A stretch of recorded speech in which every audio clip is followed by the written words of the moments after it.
So now we're going to go over some of the features on your Coleman Dutchman. Like we said before, here's a storage that can be accessed from the outside. Moving on over, we've got the front door entrance into the trailer. It's actually the only door. And then here's awnings right here that can be pulled out this way. Here's the step leading into the door. It can be removed like that. Be sure when you're driving to have it up though. Right here we have some power outlets for any extension cords, anything that you want to plug in from the outside.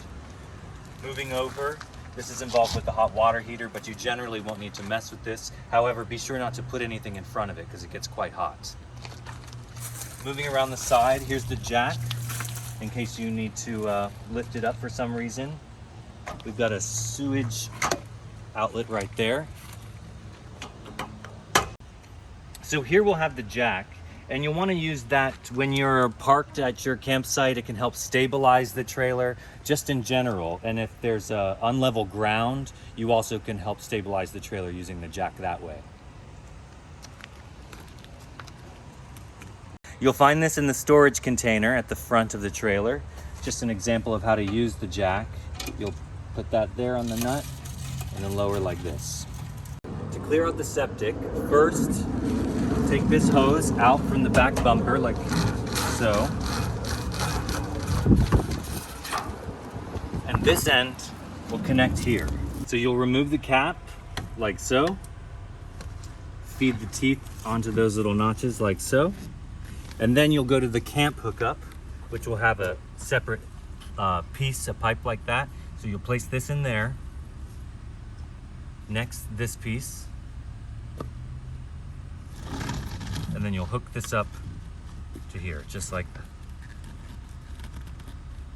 And then that's when you'll be able to release these valves. This one releases the gray tank.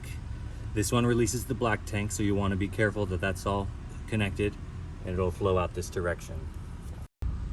These tools will help undo the system.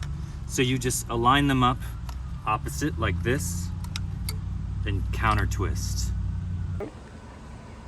Here's how you'll hook up the trailer to water. This connection here is for an active pump, say from a working campsite that's connected to the city, and that will allow unlimited water to flow through. That'll hook up to the sink, the shower, etc. Here's where your storage tank lies. So if you want to hook it up to a hose, say if you're doing some camping away from a water site, that's how you'll store the water there. Here's the battery for the trailer. When you find it wherever it may be, it's going to be in the off position. So you're going to want to turn it onto the on, which is the green section. And that's going to power the lights, the electricity, and other things in the trailer. Here we've got the propane. That's going to power the fridge, the stove, and the water heater.